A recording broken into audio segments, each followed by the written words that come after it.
ಸರಳವಾಗಿ ನೇರವಾಗಿ ಕೂತ್ಕೊಳ್ಳಿ ಅಂತ ಮೊದಲಿಂದ ಕೇಳ್ಕೊಳ್ಳಿ. ಎಲ್ಲ ಟೆನ್ಷನ್ ಬಿಟ್ಬಿಡಿ. ಅರ್ಧ ಗಂಟೆ ಮಾತ್ರ, ನಾನು ಇಡೀ ದಿನಾನು ಕೇಳೋದಿಲ್ಲ, ಇಡೀ ಗಂಟೆ ಕೇಳೋದಿಲ್ಲ, ಅರ್ಧ ಗಂಟೆ ಸರಳವಾಗಿ ಕೂತ್ಕೊಳ್ಳಿ.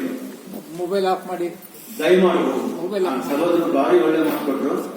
ಮೊಬೈಲ್ ಪ್ರಪಂಚ ಇದ್ದಿದ್ದೆ. ಇವತ್ತು ಪ್ರಪಂಚ ಯಾವುದು ಅಂತಂದ್ರೆ ಮೊಬೈಲ್ ಪ್ರಪಂಚ. ಅದರಿಂದ ಮೊಬೈಲ್ ಅನ್ನು ಸ್ವಿಚ್ ಆಫ್ ಮಾಡ್ಬಿಡಿ ಅರ್ಧ ಗಂಟೆ, ಆಮೇಲೆ ಬಿಡಿ ಮಾತಾಡ್ಕೊಳ್ಳಿ.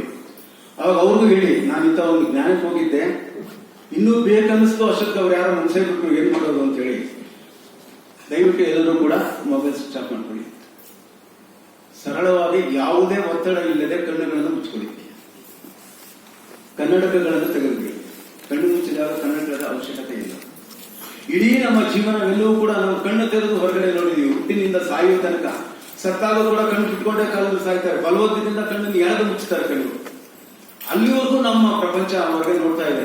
ಈಗ ಜೀವನದಲ್ಲಿ ಪ್ರಪ್ರಥಮ ಬಾರಿಗೆ ನೀವು ಕಣ್ಣು ಮುಚ್ಚಿಕೊಂಡು ನಿಮ್ಮನ್ನು ನೋಡಿ ಸಾಕು. ನೀವು ಯಾವ ಕಲ್ಪನೆ ಬೇಡ, ಯಾವ ರಂಬೆ ಊರ್ವಶಿ ಬೇಡ, ಯಾವ ದೇವತೆಗಳು ಬೇಡ, ಯಾವ ಗುರುಗಳು ಬೇಡ, ಯಾರೂ ಬೇಡ.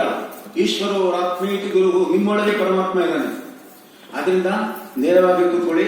ನಿಮ್ಮ ಬೆನ್ನು ನೇರವಾಗಿರಲಿ, ನಿಮ್ಮ ಕುತ್ತಿಗೆ ನೇರವಾಗಿರಲಿ. ಕನ್ನಡಕಗಳನ್ನು ತೆಗೆದುಬಿಡಿ. ಮೊಬೈಲ್ ಅನ್ನು ಸ್ವಿಚ್ ಆಫ್ ಮಾಡ್ಕೊಳ್ಳಿ. ಯಾವುದೇ ಕಾರಣಕ್ಕೂ ಅರ್ಧ ಗಂಟೆ ಕಣ್ಣು ನಾನು ಹೇಳುವವರೆಗೂ ತೆಗೆಯಬೇಡಿ.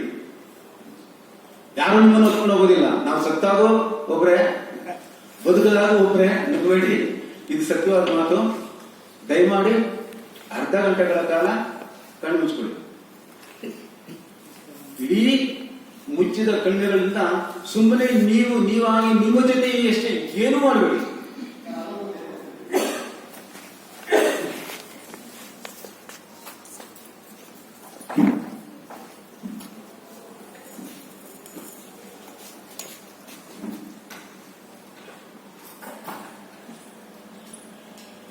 ದಯಮಾಡಿ ಕಣ್ಣು ಮುಚ್ಕೊಳ್ಳಿ. ಆ ದಿವ್ಯತೆ ನಿಮಗೆ ಹೇಗೆ ಸ್ಪರ್ಶವಾಗುತ್ತೆ ಎನ್ನುವುದನ್ನು ನೀವು ಅನುಭವಿಸಬೇಕಾದ್ರೆ ನಾನು ಹೇಳುವ ಮಾತನ್ನೇ ಹಿಂಬಾಲಿಸಿ. ಬೇರೆಲ್ಲ ಮರೆತು ಬಿಡಿ.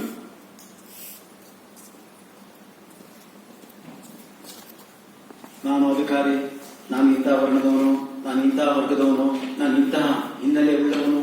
ಅರ್ಧ ಗಂಟೆ ಬೇಡ. ಆಮೇಲೆ ನೀವೇನ್ ಬೇಕಾದ್ರೂ ನೀವು ಮತ್ತೆ ವಾಪಸ್ ಅಂಟಿಸ್ಕೊಂಡು ಹೋಗಿ.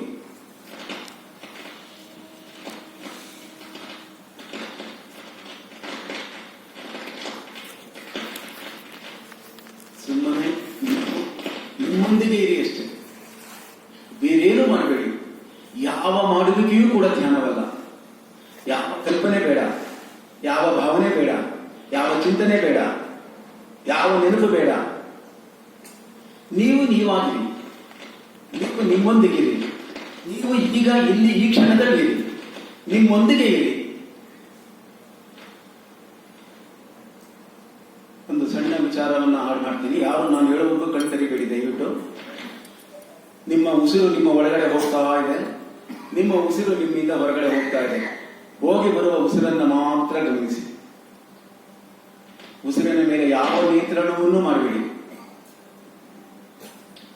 ಉಸಿರು ನಿಮ್ಮ ಒಳಗಡೆ ಪ್ರವೇಶ ಮಾಡುವುದು ಅದನ್ನು ನೋಡಿ. ಉಸಿರು ನಿಮ್ಮಿಂದ ಹೊರಗಡೆ ಹೋಯಿತು, ಅದನ್ನು ಅನುಭವಕ್ಕೆ ತೆಗೆದುಕೊಂಡು ಇಡೀ ಉಸಿರಿನಲ್ಲಿ ಬ್ರಹ್ಮಾಂಡದ ಚೈತನ್ಯ ಅಣುವು ಕೂಡ ನಿಮ್ಮ ಶರೀರದ ಅಣುವಿಗೆ ಸ್ಪರ್ಶವಾಗ್ತಿರುವ ಅನುಭವ ನಿಮಗೆ ಬರುತ್ತೆ.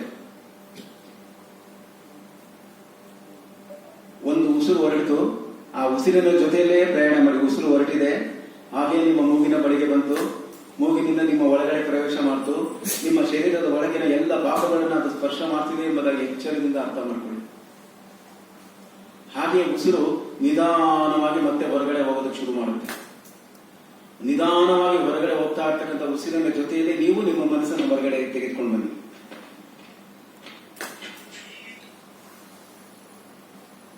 ಉಸಿರಿನ ಜೊತೆಯಲ್ಲೇ ನಿಮ್ಮ ಮನಸ್ಸು ಒಳಗಡೆ ಹೋಗಲಿ. ಉಸಿರಿನ ಜೊತೆಯಲ್ಲೇ ನಿಮ್ಮ ಮನಸ್ಸು ಹೊರಗಡೆ ಬರಲಿ. ಉಸಿರಿನ ನಿಯಂತ್ರಣ ಮಾಡಬೇಡಿ. ಉಸಿರಿನ ಜೊತೆಲೆ ಯಾವುದೇ ಭಾಷೆಯನ್ನು, ಮಂತ್ರವನ್ನು, ದೇವತೆಯನ್ನು, ಕಲ್ಪನೆಯನ್ನು, ರೂಪವನ್ನು ಏನನ್ನೂ ಮಾಡಬೇಡಿ. ಸರಳ ಪ್ರಾಕೃತಿಕ ನೈಸರ್ಗಿಕ ಉಸಿರು ನಿಮ್ಮ ಒಳಗಡೆ ಹೋಗ್ತಿದೆ, ಅದನ್ನು ಗಮನಿಸಿ. ಉಸಿರು ನಿಮ್ಮಿಂದ ಹೊರಗಡೆ ಹೋಗ್ತಿದೆ, ಅದನ್ನು ಗಮನಿಸಿ. ಉಸಿರಿನ ಮೇಲೆ ನಿಯಂತ್ರಣ ಮಾಡಬೇಡಿ, ನಿಗ್ರಹ ಮಾಡಬೇಡಿ, ಕುಂಭಕ ಮಾಡಬೇಡಿ, ಸಣ್ಣದಾಗಿ ಮಾಡಬೇಡಿ, ಬಲಾತ್ಕಾರ ಮಾಡಬೇಡಿ, ಒತ್ತಡ ಹೇರಬೇಡಿ. ಪ್ರಕೃತಿದತ್ತವಾಗಿ ಸುಮ್ಮನೆ ಉಸಿರು ಒಳಗಡೆ ಹೋಗ್ತಿದೆ, ಕೇವಲ ನೀವು ಗಮನಿಸುವವರಾಗಿ. ಹಾಗೆ ಉಸಿರಿನ ಜೊತೆಗೆ ಹೊರಗಡೆ ಹೋಗ್ತಿದೆ, ಅದನ್ನು ಗಮನಿಸುವವರಾಗಿ.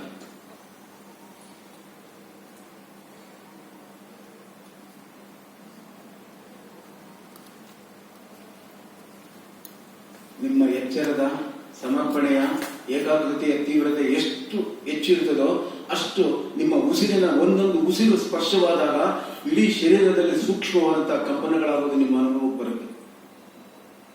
ಇಡೀ ಶರೀರದ ಅತ್ಯಂತ ದೈವಿ ತರಂಗಗಳ ಸ್ಪರ್ಶ ನಿಮಗಾಗುವ ಅನುಭವಕ್ಕೆ ಬರುತ್ತೆ. ಮತ್ತೇನು ಮಾಡಬೇಡಿ. ಉಸಿರು ಬರ್ತಾ ಇದೆ, ಗಮನಿಸಿ. ಉಸಿರು ಹೊರಗಡೆ ಹೋಗ್ತಿದೆ, ಗಮನಿಸಿ. ಹೋಗುವ ಉಸಿರನ್ನ ಗಮನಿಸಿ, ಬರುವ ಉಸಿರನ್ನ ಗಮನಿಸಿ. ಹೋಗುವ ಉಸಿರು ತಟ್ಟನೆ ಹೊರ ಬರುವುದಿಲ್ಲ, ಮಧ್ಯದಲ್ಲಿ ಒಂದು ಸೂಜಿಯಷ್ಟು ಅಂತರವಿದೆ, ಅದನ್ನು ಗಮನಿಸಿ.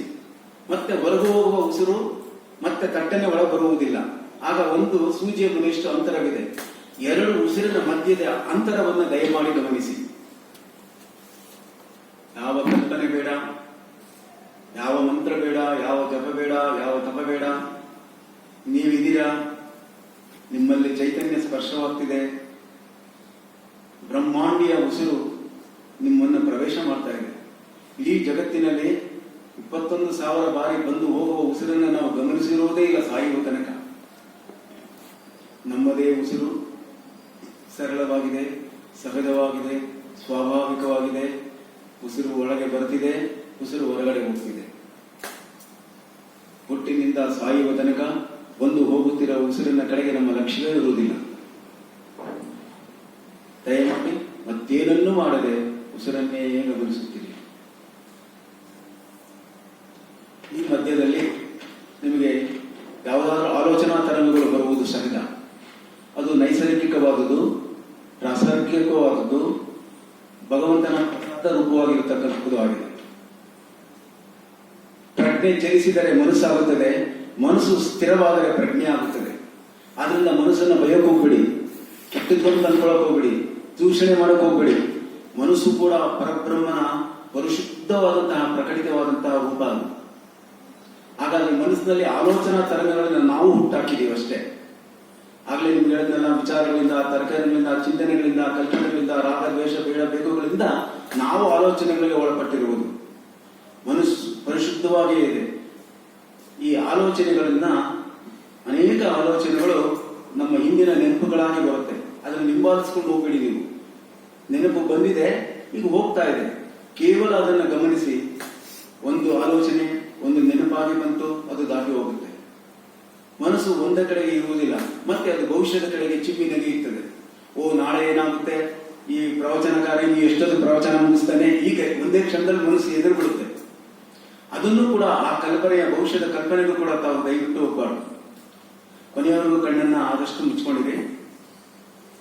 ಹೀಗೆ ನಿಮ್ಮ ಮನಸ್ಸಿನ ಆಲೋಚನೆಗಳನ್ನ, ಅದು ಭವಿಷ್ಯದ ಕಲ್ಪನೆಯೇ ಇರ್ಬೋದು, ಭೂತಕಾಲದ ಘಟನೆಗಳೇ ಇರ್ಬೋದು, ನೆನಪುಗಳೇ ಇರ್ಬೋದು, ಯಾವುದನ್ನು ಕೂಡ ಹಿಂಬಾಲಿಸಿಕೊಂಡು ಹೋಗಬೇಡಿ. ಈ ಮಧ್ಯದಲ್ಲಿ ಆ ಉಸಿರು ಬಂದು ಹೋಗುತ್ತಿರುವುದರ ಆಧಾರದ ಮೇಲೆ ಸಾಕ್ಷಿಯಾಗಿ ಗಮನಿಸ್ತಾ ನೋಡ್ತಾ.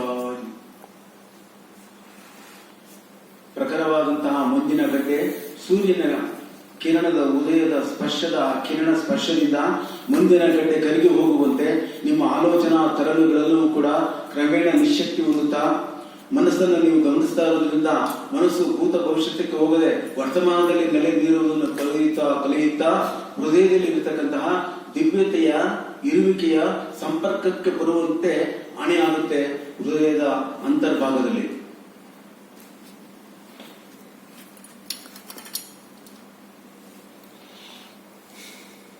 ಯಾವ ಒತ್ತಡವನ್ನು ಕೊಡ್ಕೋಬೇಡಿ. ಸಹಜವಾಗಿರಿ, ಸರಳವಾಗಿರಿ, ಸುಮ್ಮನೆ ಇರಿ. ಈ ಜಗತ್ತಿನಲ್ಲಿ ಅದು ಮಾಡು ಇದು ಮಾಡು ಅಂತ ನಮ್ಗೆ ಹೇಳ್ಕೊಟ್ಟಿನಿಂದ ಸುಮ್ಮನೆ ಇರೋದೇ ಕಷ್ಟ ಆಗೋಗ್ಬಿಟ್ಟಿದೆ. ಈಗ ಸುಮ್ಮನೆ ಇರೋದಕ್ಕೆ ಒಂದು ಮತ್ತೆ ಧ್ಯಾನದ ಶಿಬಿರಗಳು ನಡೆಸಬೇಕು. ಅದರಿಂದ ಮಾಡಿ ಸುಮ್ಮನೆ ಇರಿ. ಯಾವ ಒತ್ತಡ ಹಾಕಬೇಡಿ. ನೀವಿರಿ, ನೀವಿದ್ದೀರಾ, ನೀವಿರುವುದೇ ಸತ್ಯ. ಮತ್ತೆ ಸತ್ತ ಮೇಲೆ ಸ್ವರ್ಗ ಇದೆ, ನರಕ ಇದೆ, ಯಾವುದೇ ಕಲ್ಪನಾ ವಿಹಾರಕ್ಕೆ ಹೋಗ್ಬೇಡಿ. 100% 100 ಈ ಕ್ಷಣ ಈಗ ಇಲ್ಲಿ ಕೇವಲ ನೀವಾಗಿರಿ. ನೀವು ಒಂದು ಕ್ಷಣವೂ ಕೂಡ ಆಗದೆ ಆ ದಿವ್ಯ ಚೈತನ್ಯ ನಿಮ್ಮನ್ನ ವ್ಯಾಪಿಸಿರೋದು ಅರಿವು ಬರುತ್ತೆ.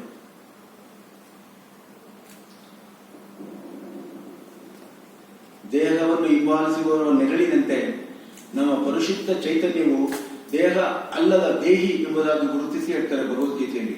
ನಮ್ಮ ದೇಹದಲ್ಲಿ ಮುನಿಯ ಹಾರದಲ್ಲಿ ಕಾಣದ ದಾರದ, ಆ ಸೂತ್ರದ ದಾರದಂತೆ ನಮ್ಮ ಇಡೀ ಶರೀರದ ಸಮಗ್ರ ಶರೀರವು ಕೂಡ ಪರಿಶುದ್ಧವಾದಂತಹ ಪರಿಪೂರ್ಣತೆಯ ದಿವ್ಯ ಚೈತನ್ಯ ಕುಡಿಯುತ್ತಿರುವುದು, ಸ್ಪಂದಿಸುತ್ತಿರುವುದು ನಿಮಗೆ ಗೊತ್ತಾಗುತ್ತೆ. ಒಳಗಿರುವುದನ್ನ ಅಂಗಾಂಗಗಳನ್ನ ಜ್ಞಾಪಕ ಮಾಡ್ಕೊಳ್ಳೋಕೋಬೇಡಿ. ಇಲ್ಲಿ ಹೃದಯ ಪಂಪ್ ಮಾಡ್ತಿದೆ, ಶ್ವಾಸಕೋಶ ಉಸಿರಾಡ್ತಿದೆ, ಹೊಟ್ಟೆ, ಇದೇನು ಕಲ್ಪನೆ ಮಾಡ್ಕೊಳ್ಳೋಕೆ ಹೋಗ್ಬೇಡಿ. ನಿಮ್ಮ ಇಡೀ ಶರೀರವೇ ಒಂದು ದಿವ್ಯ ಆಕೃತಿಯಾಗಿದೆ. ದೇವೋ ದೇವಾಲಯ ಪ್ರೋಕ್ತ ಜೀವೋ ಬ್ರಹ್ಮ ಸನಾತನ.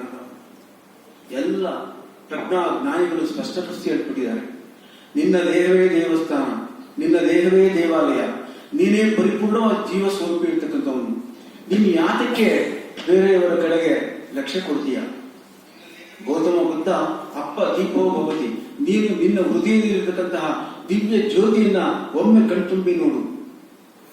ಹೃದಯ ಬಡಿಯುತ್ತಿದೆ. ರಮಣ ಮಹರ್ಷಿ ಹೇಳ್ತಾರೆ, ಹೃದಯ ಉದರಣ ಮಧ್ಯೆ ಕೇವಲ ಬ್ರಹ್ಮ ಮಾತ್ರ ಯಗಮಹಮಿತಿ ಸಾಕ್ಷಾತ್ ಆತ್ಮರೂಪೇಣ ಭಾತಿ. ನಿನ್ನ ಹೃದಯವನ್ನು ಮಿಡಿಯುವಂತೆ ಮಾಡುವ ಆ ದಿವ್ಯ ಸ್ವರೂಪ ಚೈತನ್ಯ ಏನಿದೆ, ಅಷ್ಟದಿಶ್ಚದಶಾಂಗಲಂ ಪರಿಶುದ್ಧ ವೇದಗಳೆಲ್ಲ ತಿಳಿಸಿ ಹೇಳ್ತಾರೆ. ಹೃದಯದ ಈ ನಮ್ಮ ಶಾರೀರಿಕ ಹೃದಯದ 1/8 ಭಾಗ ಬಲಭಾಗಕ್ಕೆ ಚಾಚಿದೆ. ಆ ನೀಲಾಂಜಲ ನಮ್ಮ ಹೆಬ್ಬೆರಳಿನಷ್ಟು ಗಾತ್ರದಲ್ಲಿ ಆ ಚೈತನ್ಯ ಅದೃಶ್ಯ ರೂಪವಾಗಿ ಬೆಳಗ್ತಾ ಇದೆ. ಅದು ಹೋದರೆ ಮನುಷ್ಯ ಸಾಯ್ತಾನೆ ಅಂತ ಹೇಳ್ತಾರೆ. ಅದು ಎಲ್ಲ ಅಣುವಿನಲ್ಲೂ ಕೂಡ ಚೈತನ್ಯ ಸ್ವರೂಪವಾಗಿ ಪ್ರಕಟವಾಗಿದೆ. ಆದ್ರಿಂದ ಮೆಲ್ಲನೆ ನಿಮ್ಮ ಮನಸ್ಸಿನ ತರಂಗಗಳನ್ನ ಗಮನಿಸಿದ್ರೆ ಸುಮ್ಮನೆ ಪಕ್ಕಕ್ಕಿಡಿ, ಎಲ್ಲೂ ಹೋಗೋದಿಲ್ಲ. ಮನಸ್ಸು ಸದಾ ಜಾಗೃತವಾಗಿರುತ್ತೆ. ಮನಸ್ಸು ನಿಶ್ಚಲವಾಗ್ತಾ ನಿರಾಳವಾಗ್ತಾ ನಿಂತ ನಿಮಗೆ ಹೃದಯದ ಬಡಿತ ಕೇಳಲಿಕ್ಕೆ ಪ್ರಾರಂಭವಾಗುತ್ತೆ. ನಮ್ಮ ಜೀವನದಲ್ಲಿ ನಮ್ಮ ಹೃದಯ ಬಡಿತ ಯಾವಾಗ ಜಾಸ್ತಿ ಆಗುತ್ತೆ ಅಂದ್ರೆ, 1 ಕೋಟಿ ಲಾಟ್ರಿ ಹೊಡಿತು ಅಂದ್ರೆ ಇವ್ರಿಗೆ ಹೃದಯದ ಬಡಿತ ಜಾಸ್ತಿ ಆಗುತ್ತೆ. ಯಾರೋ ನಿಮ್ಮ ಸಂಬಂಧಿಕರು ತೀರೋದ್ರಂದ್ರೆ ಇವರಿಗೆ ಹಾರ್ಟ್ ಅಟ್ಯಾಕ್ ಆಗುತ್ತೆ. ಇವರಿಗೆ ಯಾವುದೋ ಲಾಟ್ರಿ ಬರಲಿಲ್ಲ ಅಂದ್ರೆ ಹಾರ್ಟ್ ಅಟ್ಯಾಕ್ ಆಗುತ್ತೆ. ಆದ್ರೆ ನಿಜವಾಗ್ಲೂ ಹಾಗಲ್ಲ. ನಮ್ಮ ಹೃದಯ ಹುಟ್ಟಿನ ಲಾರಭ್ಯ, ತಾಯಿಯ ಹೃದಯದಲ್ಲಿದ್ದಂತಹ ಬಡಿತದ ಶಬ್ದವನ್ನ ಮಗು ನಿರಂತರವಾಗಿ ಆ ಗರ್ಭದಲ್ಲಿ ಕೇಳಿಸ್ಕೊಳ್ತಾ ಇರುತ್ತೆ. ಆ ನಂತರ ತಾಯಿಯಿಂದ ಮಗುವನ್ನು ಬೇರ್ಪಡಿಸಿದ ನಂತರ ಸಾವಿನ ಕ್ಷಣದವರೆಗೂ ನಿರಂತರವಾಗಿ ಹೃದಯ ಬಡಿತಾನೇ ಇರುತ್ತದೆ. ಆ ಹೃದಯದ ಬಡಿತದ ಶಬ್ದ ನಿಮಗೆ ಕೇಳಿ ಪ್ರಾರಂಭ ಮಾಡುತ್ತೆ. ಆ ಹೃದಯದ ಬಡಿತದ ಶಬ್ದವನ್ನ ಕೇಳಿಸ್ಕೊಳ್ತಾ ಆ ಕೇಳಿಸುವವನು ಕೇಳಿಸ್ಕೊಳ್ತಾ ಇರ್ತಕ್ಕಂಥ ಶಬ್ದ ಒಂದಾಗತಕ್ಕಂತ ಒಂದು ಕ್ಷಣ ನಿಮಗೆ ಬರುತ್ತೀಗ.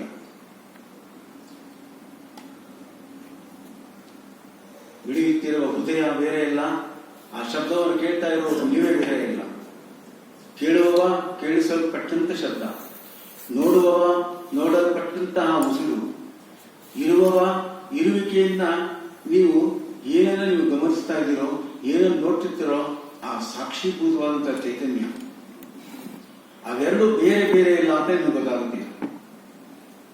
ಬಹಳ ಎಚ್ಚರದಿಂದ ನೀವು ಗಮನಿಸಿದರೆ ಇಡೀ ಶರೀರವೆಲ್ಲವೂ ಕೂಡ ಈಗ ನೀವಿಲ್ಲ. ಬ್ರಹ್ಮಾಂಡೀಯವಾದಂತಹ ಶೂನ್ಯದಲ್ಲಿ, ಆ ಸ್ಪೇಸ್ ನಲ್ಲಿ ನಾವೆಲ್ಲರೂ ಕೂಡ ಒಂದಾಗ್ಬಿಟ್ಟಿದ್ದೀವಿ.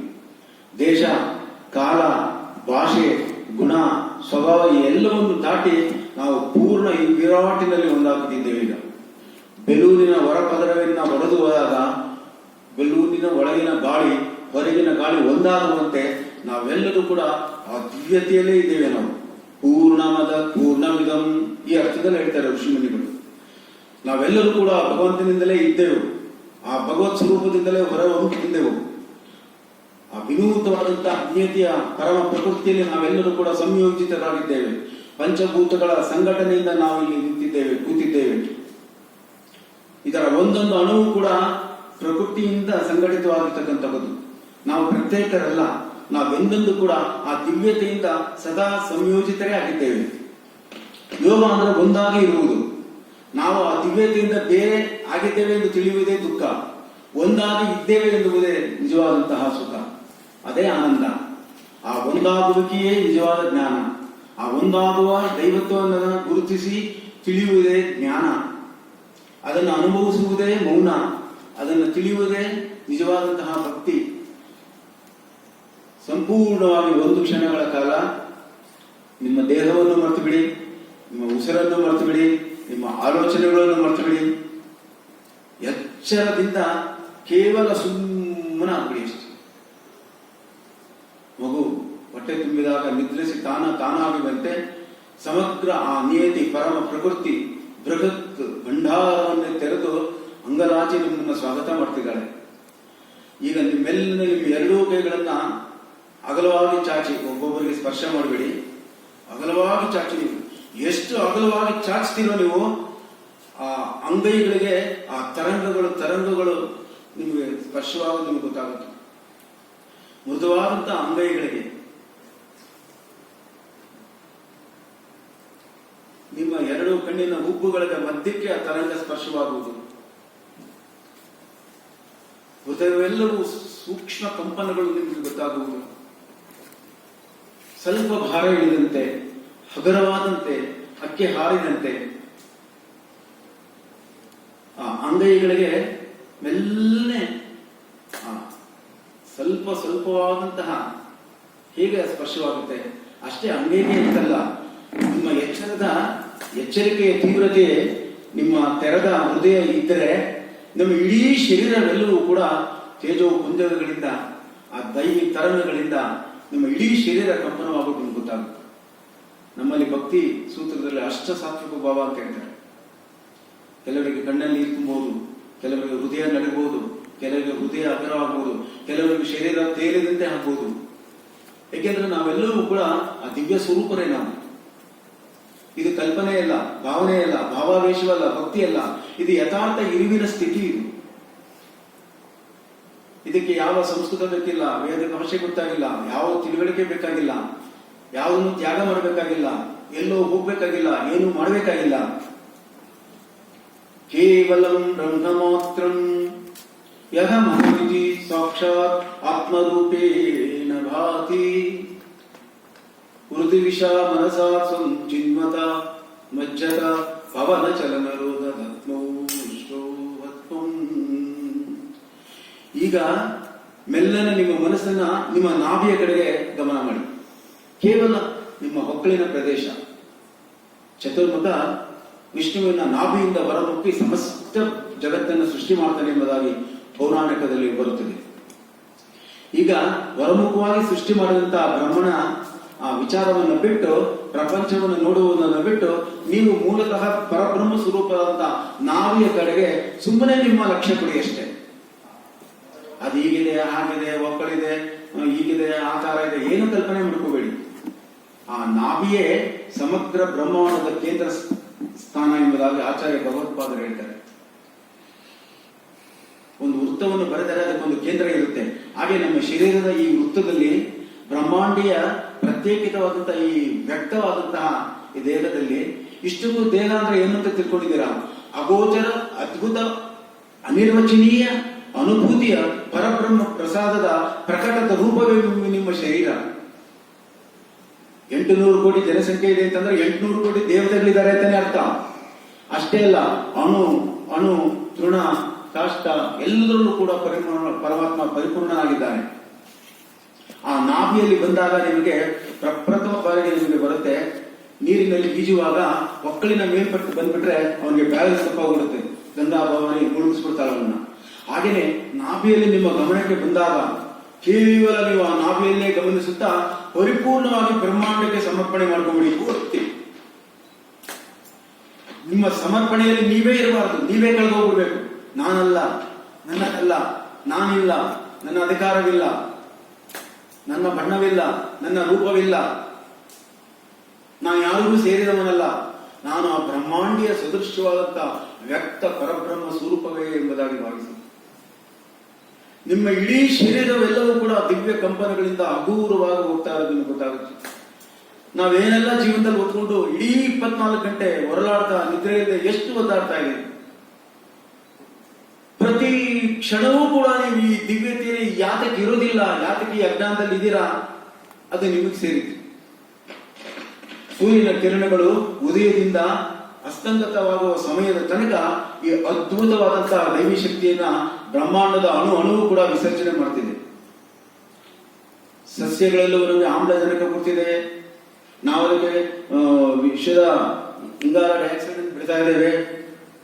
ಸೂರ್ಯ ಬೆಳಗ್ತಾ ಇದ್ದಾನೆ, ಗ್ರಹಗಳು ತಿರುಗ್ತಿದೆ, ನಕ್ಷತ್ರಗಳು ಹೊಳಿತಿದೆ. ಇಷ್ಟೇ ಏಕೆ, ನಿಮ್ಮ ಹೃದಯ ಬಡಿತಿದೆ, ನಿಮ್ಮ ಮೆದುಳು ಚಿಂತನೆ ಮಾಡ್ತಿದೆ. ಈಗ ಕೈಗಳಲ್ಲಿ ನಾನು ನಿಮ್ಮ ಮಾಮೂಲಿ ಸ್ಥಿತಿಗೆ ತಗೊಂಡು ಬನ್ನಿ. ನಿಮ್ಮ ಗಮನವೆಲ್ಲವನ್ನೂ ಕೂಡ ನಾಭಿಯ ಕಡೆಗೆ ತೆಗೆದುಕೊಂಡು ಬನ್ನಿ. ನಾಭಿಯಲ್ಲಿ ಪರಿಪೂರ್ಣವಾದಂತಹ ಶುದ್ಧವಾದಂತಹ ವಿರಾಟ್ ಇನ್ಫೈನೈಟ್ ಅಂತ ಕರೀತಾರೆ ಸ್ಪೇಸ್ ಅದೇನಿದೆ, ಅದಕ್ಕೆ ನೀವು ನಿಮ್ಮನ್ನು ಅರ್ಪಣೆ ಮಾಡ್ಕೊಂಡು ನೀವೇ ಕಳ್ಕೊಂಡ್ಬಿಡಿ. ನೀವೇ ಇಲ್ಲ, ದೇಹ ನಾನಲ್ಲ, ಮನಸ್ಸು ನಾನಲ್ಲ, ಬುದ್ಧಿ ನಾನಲ್ಲ, ಎಲ್ಲವೂ ನನ್ನ ಭ್ರಮೆ, ಇದೆಲ್ಲವೂ ಚೈತನ್ಯ ಧಾರೆಯೇ, ಇದೆಲ್ಲವೂ ನನಗೂ ಚೈತನ್ಯಕ್ಕೂ ಸಂಬಂಧವಿದೆ. ನಾನು ಸಚ್ಚಿದಾನಂದ ಸಮುದ್ರದ ಅಭಿವ್ಯಕ್ತವಾಗಿರ್ತಕ್ಕಂತಹ ದಿವ್ಯ ಭವ್ಯ ವ್ಯಕ್ತ ಕುಸುಮ ಎಂಬುದಾಗಿ ಅರ್ಥ ಮಾಡ್ಕೊಳ್ಳಿ.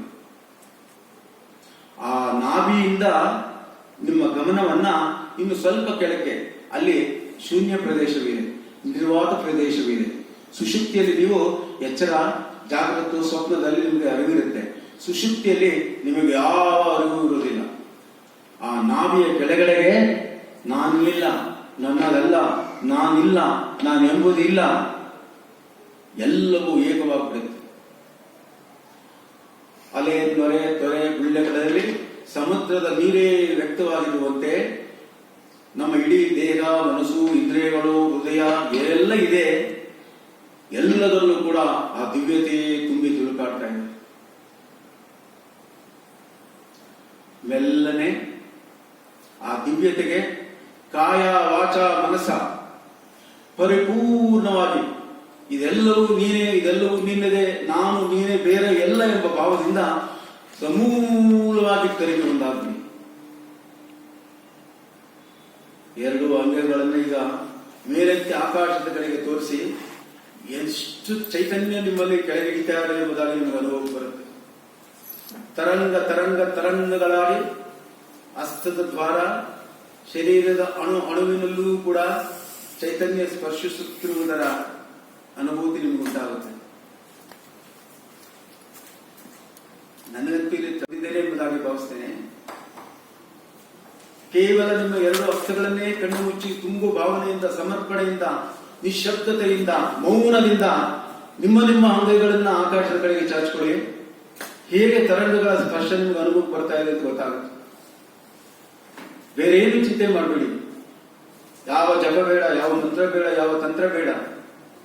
ತರಂಗಗಳ ಸ್ಪರ್ಶ ತಲೆಯ ಭ್ರೂಮಧ್ಯದಿಂದ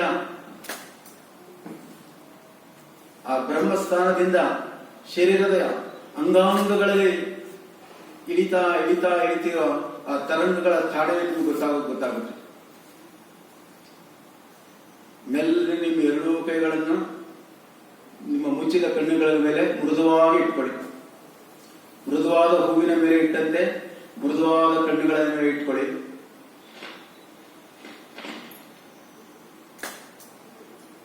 ಹರಿ ಓಂ ಅಂತ ಹೇಳ್ತೀನಿ, ನೀವು ಹರಿ ಓಂ ಉಚ್ಚಾರ ಮಾಡ್ತಾ ಈ ಕಾರ್ಯಕ್ರಮ ಮುಗಿಸೋಣಂತೆ. ಹರಿ ಓಂ.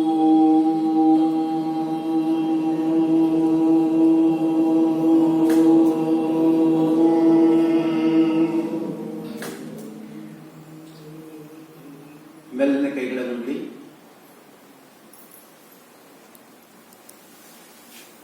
ನಾನು ಹೇಳಿದಕ್ಕೆ ಬಂದಿದ್ದು ಬಹಳಷ್ಟು, ಹೇಳಿದ್ದು ಮಾತ್ರ ಇಷ್ಟೇ. ಎಷ್ಟು ಒಳಗೋಯ್ತೋ ಅದು ನನಗೆ ಗೊತ್ತಿಲ್ಲ. ಆದರೆ ಇಷ್ಟು ಸರಳ ಮಾತುಗಳಲ್ಲಿ ನಿಮಗೆ ತಿಳಿಸ್ಲಿಕ್ಕೆ ನಾನು ಇಷ್ಟಪಡ್ತೇನೆ. ಯಾರೋ ಒಬ್ರು ಕೇಳ್ತಾರೆ, ನಾವು ದೇವರನ್ನು ಮುಟ್ಬೇಕಾದ್ರೆ, ದೇವರನ್ನು ನೋಡ್ಬೇಕಾದ್ರೆ, ದೇವರನ್ನು ತಿಳಿಬೇಕಾದ್ರೆ ಏನ್ ಮಾಡ್ಬೇಕು? ಯಾಕಂದ್ರೆ ಸಮಯ ಮುಗಿತಾ ಬರ್ತಾ ಇರೋದ್ರಿಂದ ನಾನು ಇದನ್ನು ಹೇಳೋದಕ್ಕೆ ಇಷ್ಟಪಡ್ತೀನಿ. ಬಹಳ ವಯಸ್ಸಾದಂತಹ ಒಬ್ಬ ವೃತ್ತ ಜ್ಞಾನಿ ಬಂದು ದಕ್ಷಿಣ ಭಾರತದಿಂದ ಭಗವಾನ್ ಗೌತಮ ಬುದ್ಧನ ಬಳಿಗೆ ಬರ್ತಾನೆ. 90 ವರ್ಷವಾಗಿದೆ.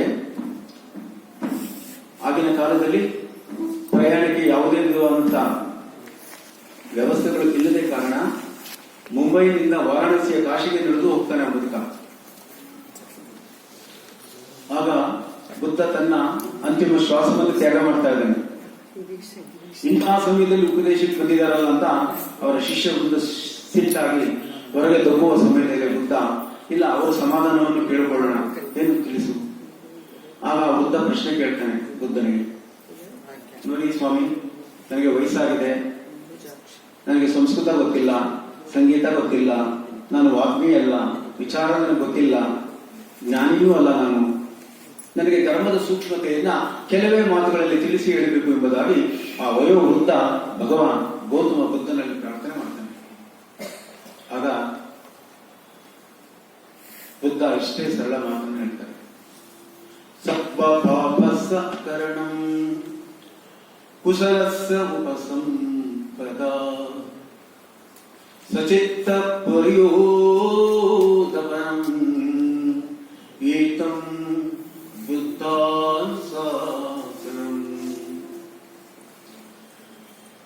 ಹೌದು, ನಿಮ್ಮ ಮನಸ್ಥಿತಿ ದೇಹಸ್ಥಿತಿಯನ್ನು ಅರ್ಥ ಮಾಡಿಕೊಂಡಿದ್ದೇನಾದ್ದರಿಂದ ಸರಳ ಮಾತುಗಳಲ್ಲಿ ಧರ್ಮದ 2 ನುಡಿಗಳನ್ನು ತಿಳಿಸುತ್ತೇನೆ ಎಂಬುದಾಗಿ ಗೌತಮ ಬುದ್ಧ ಈ ಮಾತನ್ನು ಹೇಳ್ತಾರೆ.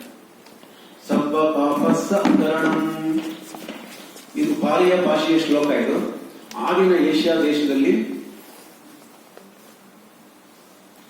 ಸಾಮಾನ್ಯ ಜನಗಳ ಆಡು ಭಾಷೆ ಪಾಲಿ ಆಗಿತ್ತು. ಸಂಸ್ಕೃತದ ಅಲ್ಪ ಪ್ರಾಣದ ಉಚ್ಚರಿತ ಭಾಷೆಯೇ ಪಾಲಿ. ಆ ಸಾಮಾನ್ಯ ಜನಗಳಿಗೆ ಅರ್ಥವಾಗಲಿ ಎಂಬುದಾಗಿ ಬುದ್ಧ ಜನಗಳ ಭಾಷೆಯಲ್ಲೇ ಹೇಳ್ತಾನೆ, ಸಬ್ಬ ಪಾಪಸ್ಸ ಕರಣಂ. ಒಂದೇ ಒಂದು ಮಾತು ಹೇಳ್ತಾರೆ ನೋಡಿ, ಹೆಚ್ಚು ಏನು ತಿಳಿಬೇಕು, ಹೆಚ್ಚು ಏನು ಓದಬೇಕು, ನಿನ್ನ ಹೃದಯದಲ್ಲಿ ಇದು ನಾನು ಮಾಡುತ್ತಿರುವುದು ತಪ್ಪು ಎಂಬುದಾಗಿ ಮೊದಲು ನಿನಗೆ ಗೊತ್ತಾಗುತ್ತೆ. ಹೆಂಡತಿಗೂ ಗೊತ್ತಾಗೋದಿಲ್ಲ, ಅಪ್ಪ ಅಮ್ಮನಿಗೆ ಗೊತ್ತಾಗೋದಿಲ್ಲ, ಯಾರಿಗೂ ಗೊತ್ತಾಗೋದಿಲ್ಲ. ನೀನ್ ಯಾರಿಗೆ ಮೋಸ ಮಾಡ್ತೀಯ? ನಾನು ಇದು ತಪ್ಪು ಮಾಡುತ್ತಿದ್ದೇನೆ ಎಂಬುದಾಗಿ ಹೊರಡುವ ಕ್ಷಣದಲ್ಲಿಯೇ ಶಬ್ದ ಸ್ಪರ್ಶ ರೂಪ ರಸ ಗಂಧಾದಿಗಳ ಸ್ಪರ್ಶವಾದ ಕೂಡಲೇ ಕ್ರಿಯೆ ಪ್ರತಿಕ್ರಿಯೆಗಳ ಜೊತೆಯಲ್ಲಿ ಶೇರ ಪ್ರಾಣ ಬುದ್ಧಾದಿಗಳಿಂದ ಇವನಿಗೆ ಅರಿವಾಗುತ್ತೆ. ಆ ಅರಿವು ಉಂಟು ಮಾಡಿಕೊಳ್ತಕ್ಕಂತಾನೆ ಅಂತರ್ಯಾಮ, ಅವನಿಗೆ ಅರಿವಾಗುತ್ತೆ ಇದು ತಪ್ಪು. ಸಬ್ಬ ಪಾಪಸ್ಸ ಅಕರಣಂ, ಇದೆಲ್ಲವೂ ಪಾಪ ಅಂತ ನಿನಗೆ ಗೊತ್ತಾಗುತ್ತಲ್ಲ, ಅದನ್ನು ನೀನು ಮಾಡಬೇಡ. ಇಷ್ಟೇ ಹೇಳೋದು ಬುದ್ಧ. ಮತ್ತೆ ಇದಕ್ಕೆ ಯಾರು ಸಾಕ್ಷಿ? ಇದಕ್ಕೆ ನೀವೇ ಸಾಕ್ಷಿ. ಹೆಂಡತಿ ಒಪ್ಪಿಸೋದಕ್ಕೆ ನಾವು ಏನೇನೋ ಮಾಡ್ತೀವಿ, ಡೋಲಾಯಮಾನ, ಮಗನಿಗೆ ಒಪ್ಪಿಸ್ತೀವಿ, ಗುರುಗಳಿಗೆ ಒಪ್ಪಿಸ್ಬಿಡ್ತೀವಿ, ಎಲ್ಲರಿಗೂ ಒಪ್ಪಿಸ್ತೀವಿ.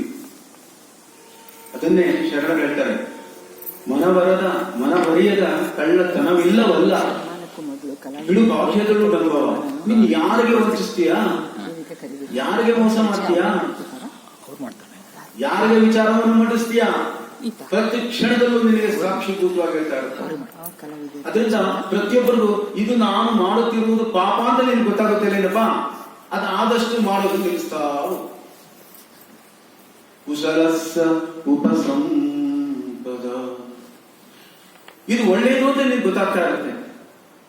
ಅವ್ರು ನೋಯಿಸಬಾರ್ದು, ಅದು ನಿನ್ಗೆ ಗೊತ್ತಾಗುತ್ತೆ. ಅವ್ರಿಗೆ ತೊಂದರೆ ಆಗುತ್ತೆ, ಅದು ನಿನಗೆ ಗೊತ್ತಾಗುತ್ತೆ. ನಿನಗೆ ಯಾವುದು ವೇದ್ಯವಾಗುತ್ತದೋ ಇದನ್ನೇ ನಿಜವಾದ ಅರ್ಥದಲ್ಲಿ ನಮ್ಮಲ್ಲಿ ಪ್ರಚೋದಯಾತ್. ಯಾವುದೋ ಮಂತ್ರದ ಯಾವುದೋ ದೇವತೆಯ ಪ್ರಚೋದವಲ್ಲ, ನಮ್ಮ ಹೃದಯದಲ್ಲಿ ಸದಾ ಇದು ಸರಿ ಇದು ತಪ್ಪು ಎಂಬುದಾಗಿ ನಿರಂತರ ಹೃದಯದ ಮಿಡಿತದೊಂದಿಗೆ ಸಂದೇಶ ಸಾಕ್ತಾ ಇದೆ. ಇದು ನಿಜವಾದ ಭಗವದ್ಗೀತೆ. ಸಬ್ಬ ಪಾಪಸ್ಸ ಕರಣಂ, ಎಲ್ಲ ಪಾಪಗಳು ನಿಮ್ಗೆ ಗೊತ್ತಾಗಿದೆಯಲ್ಲ, ಅದನ್ನೆಲ್ಲ ಬಿಡ್ತಾವು. ಕುಶಲಸ್ಸ ಉಪಸಂಪದ, ಒಳ್ಳೆಯದೆಲ್ಲ ಗೊತ್ತಾಗುತ್ತಲ್ಲ, ಸೇರಿಸ್ತಾವು. ಏತಂ, ಇದೆ ಎಲ್ಲ ಪ್ರಾಜ್ಞರ, ಮಹನೀಯರ, ಋಷಿಗಳ, ಸಂತರ, ಜ್ಞಾನಿಗಳ, ಪಂಡಿತರ, ಪುಣ್ಯಾತ್ಮರ ಸಂದೇಶದ ಒಪ್ಪರಳಿನ ಸಾರ. ಏತಂ ಬುದ್ಧಾನ್ ಶಾಸನಂ, ಶಾಸನ ಅಂತಂದ್ರೆ ಪಾಲಿಯ ಭಾಷೆಯಲ್ಲಿ ಶಾಸನ, ಧರ್ಮದ ಶಾಸನ. ಇದು ಪ್ರಕೃತಿ ದೇವರಿದಾನೋ ಇಲ್ವೋ ಗೊತ್ತಿಲ್ಲ, ದೇವ್ರನ್ನ ಯಾರು ನೋಡಿದಾರೋ ಗೊತ್ತಿಲ್ಲ, ಮಹಾತ್ಮರು ಗೊತ್ತಿದ್ದಾರೆ, ಅವ್ರ ಅಂತರ ಪ್ರಜ್ಞೆಯಿಂದ ಗೊತ್ತಾಗುತ್ತೆ. ನಾನು ನೋಡಿದೀನಿ, ನನ್ನ ಹತ್ರ ಬನ್ನಿ, ಇಂಥ ಸೀಟ್ ಕೊಡಿಸ್ತೀನಿ ಅಂತೇಳಿ ಕೋಟಿಗಟ್ಟಲೆ ದುಡ್ಡು ವಸೂಲಿ ಮಾಡೋರಿದ್ದಾರೆ. ದಯವಿಟ್ಟು ಯಾವ ಮೋಸಕ್ಕೂ ಹೋಗ್ಬೇಡಿ, ಯಾವ ವಂಚನೆಗಳಿಗೆ ಹೋಗ್ಬೇಡಿ. 25 ಚಾನೆಲ್ ನೀವು ತಿರುಗಿಸಿದ್ರೆ 25 ಜ್ಯೋತಿಷ್ಯ 25 ಮಹಾತ್ಮರು ಹೇಳ್ತಾನೆ. ಒಬ್ಬ ಸೋಮವಾರ ಹೋಗು ಅಂತಾನೆ, ಒಬ್ಬ ಮಂಗಳವಾರ ಮಲ್ಕು ಅಂತಾನೆ, ಒಬ್ಬ ಎಡಗಡೆ ಹೇಳು ಅಂತಾನೆ, ಒಬ್ಬ ಬಲಗಡೆ ಬೀಳ್ಬೇಡ ಅಂತಾನೆ. ಇವನು ಏನು ಮಾಡಬೇಕು ಜೀವಿ, ಇವನೇ ಹುಚ್ಚ ಆಗ್ತಾನೆ. ಅವನು 20 ತುಂಗರ ಹಾಕೊಂಡು ಬೆಳೀತಾ ಇರ್ತಾನೆ. ಇದು ಯಾರು ತಪ್ಪು? ಇಲ್ಲಿ ನಾನು ಯಾರ ಬಗ್ಗೆನೂ ನಾನು ಅಷ್ಟು ಇದಕ್ಕೆ ಹೇಳೋದಕ್ಕೂ ಇಷ್ಟಪಡೋದಿಲ್ಲ. ಕಾರಣ ಇವತ್ತು ಧರ್ಮದ ಹೆಸರಿನಲ್ಲಿ ಎಷ್ಟು ದುಃಖದಾಯಕವಾದಂತಹ ಒಂದು ಸಂಗತಿ ನಡೀತಾ ಇದೆ ಅಂತಂದ್ರೆ, ಈ ಜಗತ್ತೆಲ್ಲ ಮೋಸದಿಂದ ಕೂಡಿದೆ ಅಂತ ಒಪ್ಕೊಳ್ತಿರ ತಾವು. ಧರ್ಮದ ವೇದಿಕೆನೆ ಅತಿ ಮೋಸದಿಂದ ಕೂಡ್ಬಿಟ್ಟಿದೆ. ಆದ್ರಿಂದ ಈ ಬುದ್ಧ ಶಾಸನವನ್ನು ಅರ್ಥ ಮಾಡಿಕೊಂಡು ನಿಮ್ಮ ಹೃದಯದಲ್ಲಿ ಕೂರ್ತಕ್ಕಂತಹ ಚೈತನ್ಯ ಜ್ಯೋತಿ ಹೇಳ್ತಾನೆ, ಇದು ತಪ್ಪು ಅಂತ ಹೇಳ್ತಾನೆ. ಆ ತಪ್ಪನ್ನು ಮಾಡ್ಬೇಕು. ನಮ್ಮ ಆಧ್ಯಾತ್ಮದಲ್ಲಿ ಒಂದು ರಹಸ್ಯ ಬರುತ್ತೆ, ಸೇರಿಸು ಮತ್ತು ಕಳಿಸು ಅಂತ. ಒಳ್ಳೆಯದನ್ನೆಲ್ಲ ಸೇರಿಸ್ಕೊಳ್ತಾ ಬಂದು ಎಷ್ಟೆಷ್ಟಾಗುತ್ತೋ, ನಮಗೀಗ ಈಗಾಗಲೇ ವಯೋಧರ್ಮ ಆಗೋಗಿದೆ, ಎಲ್ಲ ಸುಸ್ತಾಗಿದ್ದೀವಿ. ಎಷ್ಟೆಷ್ಟಾಗುತ್ತೋ ಅಷ್ಟು ಸೇರಿಸ್ಕೊಳ್ತಾ ಬನ್ನಿ. ಎಷ್ಟೆಷ್ಟು ನಿಮಗೆ ಸಾಧ್ಯವೋ ಪಾಪ ತಪ್ಪು ಕೆಟ್ಟದ್ದು ಅಷ್ಟನ್ನು ಕಳಿಸ್ತಾ ಬನ್ನಿ. ಇದೇ ನಿಮ್ಮ ಹೃದಯದ ಚಿತ್ತಶುದ್ಧಿಯ ಅಂತರ್ ಪ್ರಜ್ಞೆಯ ಅರಳುವ ಸರಳ ತಪ್ಪ ಮಾರ್ಗವಾಗಿದೆ. ನಾನು ಬಹಳಷ್ಟು ಹೇಳಿಕೆಯಾಗಿ ಬಂದಿದ್ದರೂ ಕೂಡ ನನಗೆ ಗೊತ್ತಿಲ್ಲ, ನಾನು ಏನು ಹೇಳಿಲ್ಲ ಅಂತ ಅಂದ್ಕೊಳ್ತೀನಿ. ದಯಮಾಡಿ ನಿಮಗೆ ಎಷ್ಟು ಅರ್ಥವಾಯಿತು ಅಷ್ಟು ಮಾತ್ರ ಮನನ ಮಾಡಿ, ಇಷ್ಟೊತ್ತು ಮೌನದಿಂದ ನನ್ನ ಹಿಂಬಾಲಿಸಿ ಈ ಧ್ಯಾನದ ಒಂದು ಕ್ಷಣವಾದರೂ ಕೂಡ ಆ ದಿವ್ಯತೆಯಲ್ಲಿ ಬಿಂದಿದ್ದೀರಾ ಎಂಬುದಾಗಿ ನಾನು ಭಾವಿಸುತ್ತಾ ಮುಂದಿನ ಕಾರ್ಯಕ್ರಮಕ್ಕೆ ಅನುಕೂಲ ಮಾಡ್ಕೋಬೇಕು. ಮಕ್ಕಳು ಬಹಳ ದೂರದ ದೇಶದಿಂದ ಬಂದಿದ್ದಾರೆ, ಅವರೆಲ್ಲರಿಗೂ ಕೂಡ ಸ್ವಾಗತಿಸಿ ಅವರಿಗೆ ಆಶೀರ್ವಾದಿಸಿ ಅವರ ಭವಿಷ್ಯಕ್ಕೆ ನೀವೆಲ್ಲ ಯಶಸ್ಸನ್ನ ಕರುಣಿಸಬೇಕು ಎಂಬುದಾಗಿ ಕೇಳ್ಕೊಳ್ತಾ, ನಿಮ್ಮೆಲ್ಲರ ಹೃದಯದಲ್ಲಿ ಕಳಿಸುತ್ತಿರುವ ಪರಮ ನಿಯತಿಯ ಚೈತನ್ಯ ಸ್ವರೂಪಿಯಾದಂತಹ ಭಗವತಿಗೆ ಈ ಪವಿತ್ರವಾದಂತಹ ಈ ಧ್ಯಾನ ಕಾರ್ಯಕ್ರಮವನ್ನು